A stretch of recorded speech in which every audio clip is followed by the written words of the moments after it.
Hello students, how are you. Hopefully बेटा आप सब अच्छे होंगे। हम पढ़ रहे हैं सोल्यूशन टॉपिक और सोल्यूशन के अंदर पढ़ रहे हैं यूनिट्स ऑफ कंसंट्रेशंस। उसी में मैं अब आपको आगे डिस्कस करता हूँ, लेकिन पहले एक हल्का सा रिकैप ले लीजिए। लेक्चर रिकैप कि अब तक आपने पढ़ा क्या है। करंट टॉपिक में हम सॉल्यूशंस के बारे में पढ़ रहे हैं as application of mole concept. ठीक है, इसमें हमने पढ़ा था सॉल्यूशन तो जानते हो, जब हम सॉल्यूट को सॉल्वेंट में मिक्स कर देते हैं तो सॉल्यूशन बन जाता है।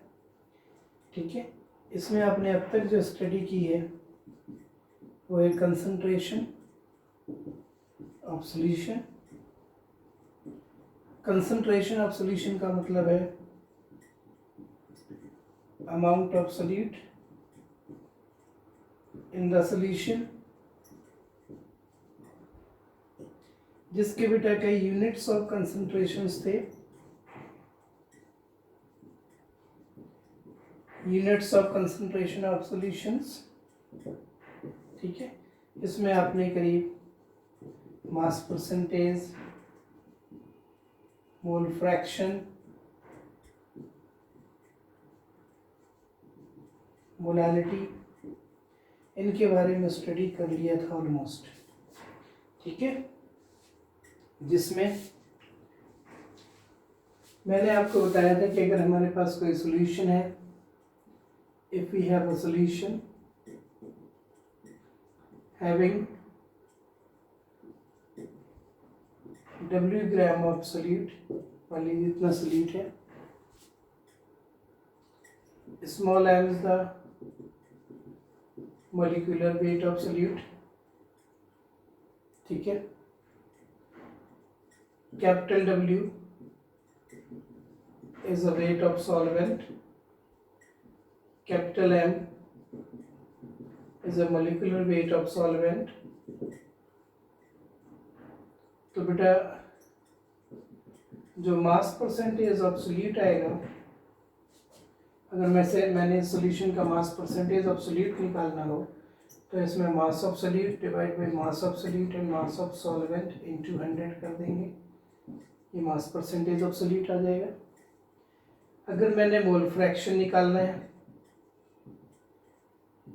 मोल फ्रैक्शन ऑफ सोल्यूट, तो मोल फ्रैक्शन की डेफिनेशन आपको बताई गई है, number of moles of solute ऊपर लिखना है, डिवाइड बाई टोटल मोल्स, मतलब number of moles of solute plus number of moles of solvent. Moles आप यहाँ से निकाल सकते हो, weight of solute, molecular weight of solute दिया है तो मोल्स ऑफ सोल्यूट हो जाएंगे स्मॉल w और स्मॉल m।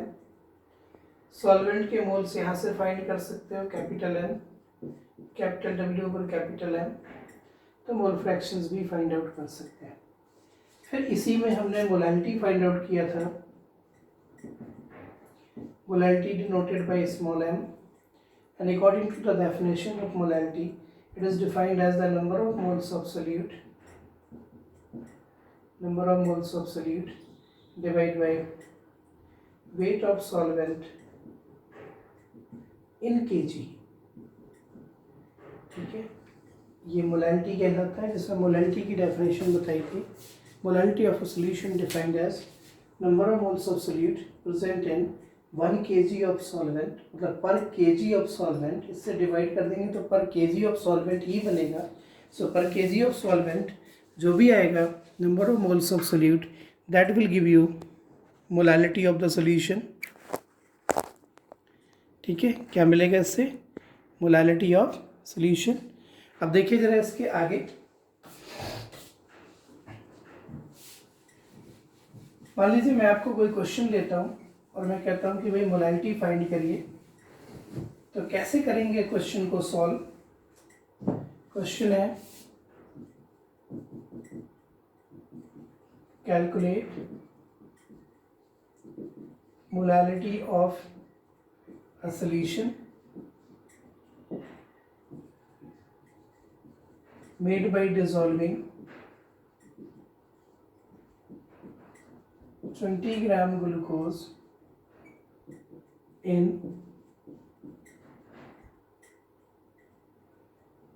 मान लीजिए 120 gram water. It's very simple. Glucose का मास हो गया 20, स्मॉल डब्ल्यू हो गया 20 ग्राम। बेटा ग्लूकोज का फॉर्मूला होता है C6H12O6। सो ग्लूकोज का मॉलिक्यूलर वेट आ जाएगा 180 gram. This is the weight of solvent 120 gram. Now according to the formula of molality,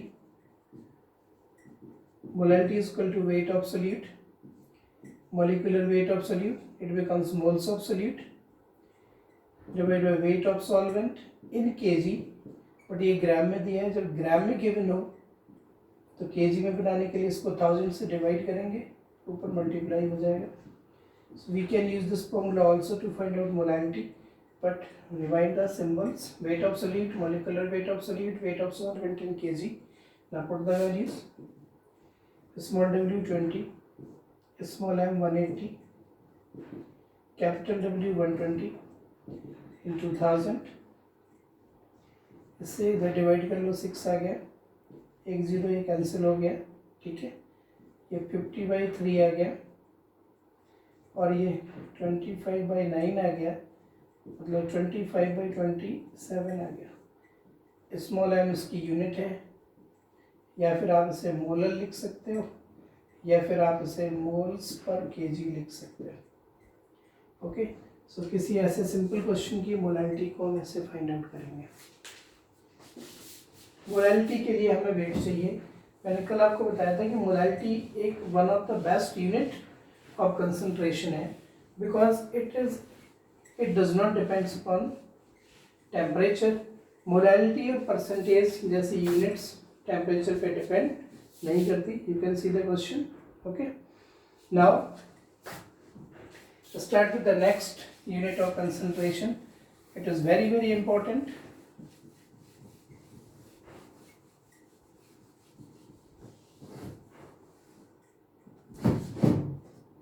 देखिए, next unit of concentration is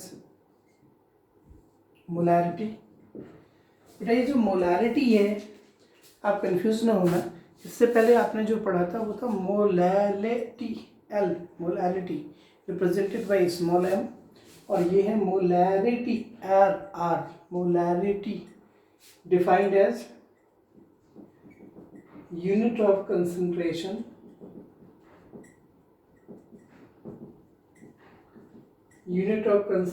of the solution, defined as unit of concentration of solution।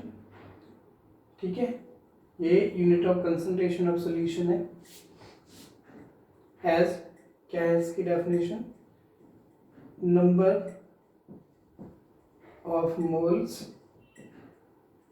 Of solute present in 1 litre of the solution. फर्क से आप समझिए, अगर तो यहाँ पे molality होता तो number of moles of solute के बाद present in 1 kg of the solvent होता। क्या होता? 1 kg ऑफ द सॉल्वेंट। बस इतना ही फर्क है। अगर मैं इसकी जगह रिप्लेस कर दूं 1 kg ऑफ द लीटर की जगह kg, सोल्यूशन की जगह सॉल्वेंट, तो यही सेम डेफिनेशन बन जाएगी मोलैलिटी की। बट ना तो अभी ये चीज़ मैंने इंक्लूड की है, सिर्फ ये है। So it is the definition of molarity. That means suppose we have a solution in which n moles of solute are present. V liter is the volume of whole solution. So according to the definition, molarity of solution can be found out by number of moles over volume. Volume should be in liter. Moles of solute divided by volume of solution in liter. This ratio give you molarity. Its unit is moles per liter, or sometime we use the term molar molarity के case में आप term use करते थे molar, it is molar represented by capital M. So molarity of a solution defined as the unit of concentration of the solution as number of moles of solute present in 1 liter of the solution. That means it's a ratio of number of moles of solute divided by volume of solution in liter. आपको याद होगा molarity is defined as number of moles of solute divided by weight of solvent in kg. Its unit is moles per kg, its unit is moles per liter. अगर आपको weight number of moles direct ना given हो, then molarity equal to weight of solute, molecular weight of solute, volume of solution. If it is given in ml, so multiply by 1000, because in most of questions it is given in ml. ये दोनों solute का data है और ये ऐसे हम molarity find out कर सकते हैं. And remember, with the increase of temperature, molarity decreases. Temperature बढ़ाने पर मोलारिटी कम होती है. इसकी वजह यह है वॉल्यूम. अगर आप टेम्परेचर बढ़ाओगे तो वॉल्यूम बढ़ जाएगा, और अगर वॉल्यूम बढ़ेगा तो रेशियो कम हो जाएगा. जबकि ध्यान रखना, टेम्परेचर के साथ मोलारिटी डिपेंड नहीं करती, इंडिपेंडेंट, यानी डिपेंड क्योंकि इसमें वॉल्यूम है ही नहीं. ठीक है. So this is about molarity. Now question is this, how can you find out molarity. Molarity का एक न्यूमेरिकल करके देख लो.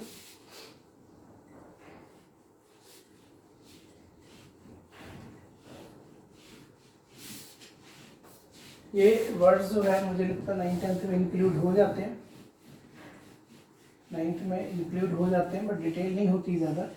अभी भी मैं आपको सब्जेक्टिव लेवल ही सिर्फ बता रहा हूँ, थोड़ा सा एक्सप्लेन कर रहा हूँ. एडवांस के तौर पर भी इसको बाद में बताऊँगा, पहले टॉपिक ख़त्म कर लूँ. कहीं पे अगर ये लिखा हो, what do you mean by, subjective का क्वेश्चन है, 1 molar and 1 molar. So it means molarity of solution is 1. That is 1 mole of solute is present in 1 liter of solution. पूरे solution का वॉल्यूम है including solvent solute. What do you mean by 1 molar? कई बार इनको short में लिख देते हैं 1 capital M और 1 स्मॉल m. ये मोलारिटी को शो करता है, मोलालिटी को शो करता है. 1 molar means molality of solution is 1. That is what it means. 1 mole of solute is present in 1 kg of solvent. ऐसे. ठीक है. कई बार बेटा ऐसे वर्ड यूज कर देते हैं, आपको लगता है पता नहीं क्या है. जैसे you have a decimolar solution. डेसीमोलर का मतलब है मोलारिटी इज 1/10. ठीक है. डेसी, सेंटी, मिली, मिलीमोलर. अगर यह मिलीमोलर होता, मोलारिटी इज 1/1000. तो ये कुछ कोड वर्ड्स होते हैं, कई बार यूज हो जाते हैं क्वेश्चन में. ठीक है. 1 मोलर की जगह बोल देंगे अमोलर. अमोलर मतलब मोलारिटी इज 1. समझिए. Unit is moles per litre.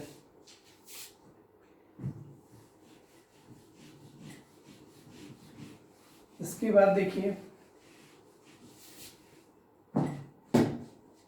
मैंने कहा calculate molarity of an aqueous solution of cane sugar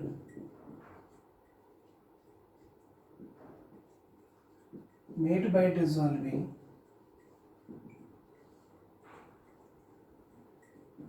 34.2 gram of it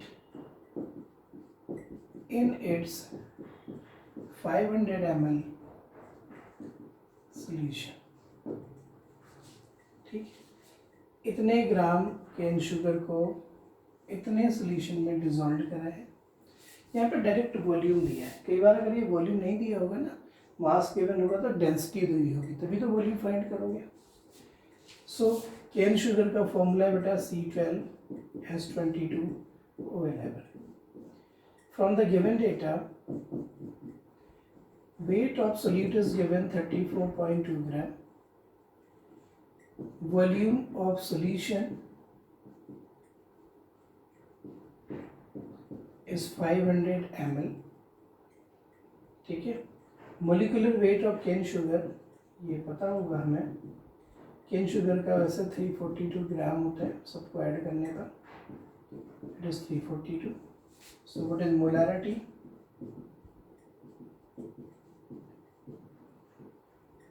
molarity of solution equal to, formula क्या था, number of moles of solute divide by volume of solution in litre. ये तो इसकी definition. Number of moles of solute, weight over solute, molecular weight. अगर मोल्स direct ना दिए हों तो यहाँ से फाइंड हो जाते हैं। Divide by volume of solution in litre. अगर ये ml में दिया है तो फिर 1000 से मल्टीप्लाई करना पड़ेगा, ऊपर या नीचे divide. So this is the formula of molarity. Now put the values, get the answer. How? Weight of solute 34.2, molecular weight of solute 342 into 1000, volume ml में 500। ठीक है, ये चला गया 0.1, बल्कि ठीक है 0.1, और ये हो गया 2। सॉल्व करने पर आ गया 0.2। इसके पीछे से कैपिटल M लिख देना, it represents molarity. So it's answer is this. ठीक है, तो किसी भी सोल्यूशन की मोलैरिटी फाइंड करनी हो, जो हमने बनाया है सोल्यूशन, सॉल्वेंट में सोल्यूट ऐड करके मोलैरिटी फाइंड करने का तरीका ये है। बाकी क्वेश्चन पर डिपेंड करता है क्या गिवन है। हो सकता है कोई क्वेश्चन ऐसा हो जिसमें मोलैरिटी गिवन हो, वॉल्यूम गिवन हो, मोल्स पूछ दें। ठीक है, हो सकता है कोई क्वेश्चन ऐसा हो मोलैरिटी गिवन हो, सब कुछ गिवन हो, मोलिकुलर वेट पूछ दें।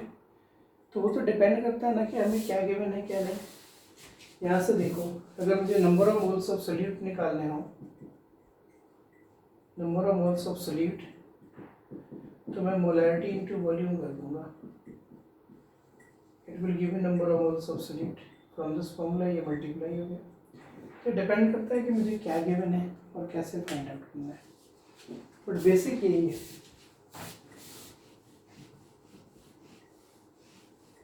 Molarity unit is moles per litre. ये टेम्परेचर बढ़ाने पर डिक्रीज करती है।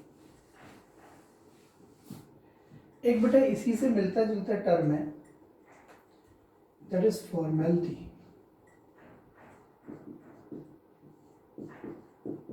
फॉर्मेलिटी मोलैरिटी को ही कहते हैं, लेकिन तब कहते हैं जब सोल्यूट कोई आयनिक कंपाउंड होता है, आयंस के फॉर्म में होता है।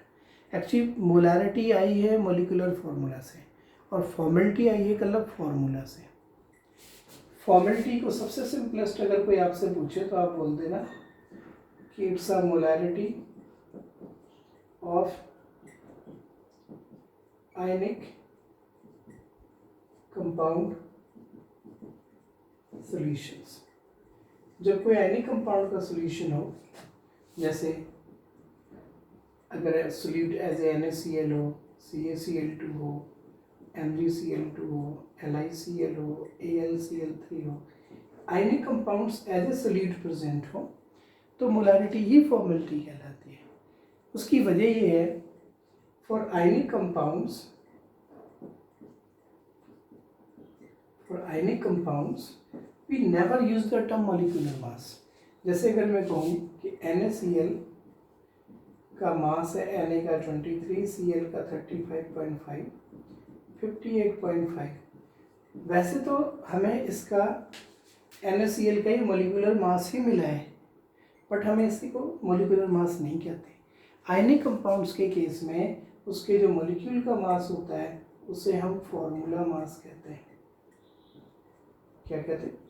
Formula mass. उसकी वजह यह है कि ये खुद मॉलिक्यूल नहीं है, ये एक फॉर्मूला है। इसीलिए जब इनके मॉलिक्यूलर मास को मॉलिक्यूलर मास नहीं फॉर्मूला मास कहते हैं, तो इन सॉल्यूशंस की जो मोलारिटी होती है उस मोलारिटी को मोलारिटी नहीं फॉर्मेलिटी कह देते हैं। बाकी सब कुछ सेम है। So formality defined as number of moles of ionic compounds or ions as a solute present in 1 liter of the solution। 1 litre solution में नंबर ऑफ मोल्स, जब आयनिक कंपाउंड्स की बात हो एज ए सोल्यूट तो molarity ही formality है। दोनों का answer same होता है, बट टर्म हम आयनिक कंपाउंड्स के लिए फॉर्मेलिटी करते हैं because ionic compounds referred as formula and their molecular mass referred as formality, formula mass, so the molarity referred as formality. Ionic compounds बेटा मॉलिक्यूल्स नहीं कह सकते हम इनको, इनमें आयंस का एक प्रॉपर रेशियो होता है। उस रेशियो की वजह से, उनके अरेंजमेंट की वजह से उसे हम फॉर्मूला बोलते हैं। ठीक है, सो इसकी यूनिट भी ऑलमोस्ट सेम है, बट इसकी यूनिट को हम बोल देते हैं फॉर्मूलेज पर लीटर कि कितने आयंस हैं। हालांकि ये सिर्फ कहने का फर्क है, दोनों बाकी सेम है, ये मोल्स पर लीटर ही है। So formality and molarity no difference, but we use the term formality when solute are taken as ionic compounds or ions, because ionic compounds or ions are not considered as molecule. These are either considered as species or considered as formulas, so their molecular mass considered as the formula mass, so molarity referred as formality। मतलब molarity कहने की formality ही formality ही है। Okay, ionic compounds के लिए formality term use करते हैं। Definitions आपको बता दी। Formality also decreases with the increase of temperature. Formality also decreases with the increase of temperature. Next unit is PPM. ये बेटा जितने भी पीपीएम है, पीपीएच है, पीपीटी है, ये अलग यूनिट्स होते हैं। पीपीएम का मतलब है पार्ट्स पर मिलियन। पीपीएच मैंने पहले बताया था आपको, क्या था? पार्ट्स पर 100। ये तो परसेंटेज ही हो गया, ये 10⁻⁶ में फाइंड करना चीज़ वही है। पीपीएम किसी सोल्यूशन की फाइंड करनी हो तो हमें लिखना चाहिए amount of solute divide by amount of solution into 10⁻⁶। Percentage में 100 से मल्टीप्लाई करते थे। पीपीएम फाइंड करना है अगर किसी की, ठीक है, किसी सोल्यूशन की पीपीएम फाइंड करना हो तो वहाँ पे amount of solute divide by amount of solutions into 10⁻⁶ कर देते हैं। लेकिन यहाँ पे क्वेश्चन ये पूछा जा सकता है कि भाई पीपीएम को यूज़ कहाँ करते हैं? जब पीपीएम पीपीएच परसेंटेज पता है हमें, पीपीएम को कहाँ यूज़ करते हैं? ये बेटा ऐसी यूनिट ऑफ कंसंट्रेशन है जिसे जनरली वहाँ यूज़ करते हैं जहाँ पर सोल्यूट बहुत ही निग्लेजिबल अमाउंट में होता है। Where solute is very negligible, that means solutions are very dilute. Solutions ऐसे हों कि हमें पता ही न चले सोल्यूट वहाँ पे है या नहीं है। ये भी आगे के चैप्टर्स में डिटेल में आएगा। जैसे आपने किसी क्लास में पढ़ा होगा हार्डनेस ऑफ हार्ड वाटर, पता है ना आपको, कि जैसे किसी सॉल्ट की डिसोल्यूशन की वजह से होती है हार्डनेस, ठीक है। और हार्डनेस ऑफ हार्ड वाटर जब भी एक्सप्रेस्ड होती है वो ppm में होती है, क्योंकि पानी में सॉल्ट्स ऐसे बहुत कम प्रेजेंट होते हैं। या फिर पोल्यूशन चेक करना हो इन्वायरमेंट में, वो बहुत ज़्यादा तो नहीं होगा ना, ठीक है, परसेंटेज निकालेंगे तो पता चला नेग्लिजिबल वैल्यू आ गई, इसलिए 10 lakhs में या मिलियन में फाइंड कर लेते हैं तो कंसिडरेबल हो जाती है। पोल्यूशन चेक करना हो कुछ इस टाइप के यूनिट्स के लिए, या रेडिएशन का लेवल चेक करना हो, वहाँ पे ppm जैसी यूनिट्स यूज होती है, ppm, ppb, parts per million, parts per billion, okay, but related with the percentage. So these are some basic units of concentrations. कौन कौन सी पढ़ी आपने? Mass percentage, mole fraction, molality, molarity, formality. एक unit मुझे और याद आ रही है, वो है, कई जगह लिखा रहता है कि what is the strength of solution.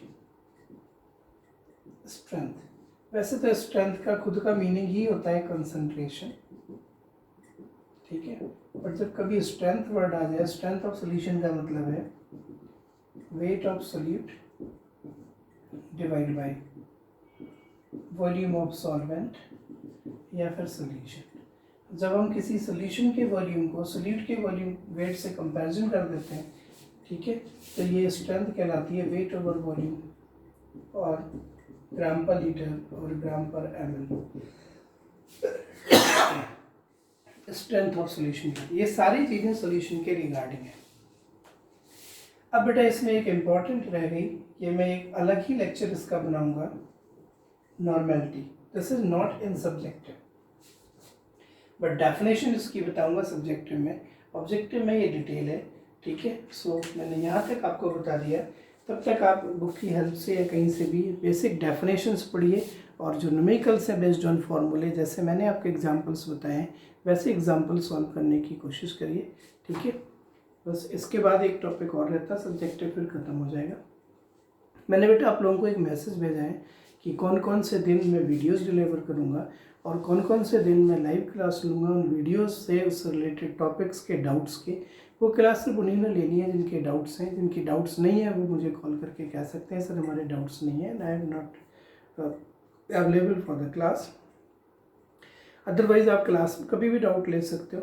तो एक प्रॉपर चार्ट आउट बना के अब हम आगे बढ़ेंगे, क्योंकि अब हमने सिलेबस को भी कंप्लीट करना है, आपके एग्जाम्स को भी देखना है। लॉकडाउन तो ये ऐसे 15 डेज करके चलता रहेगा, मुझे लग रहा है अभी 1-2 महीने और रहेगा।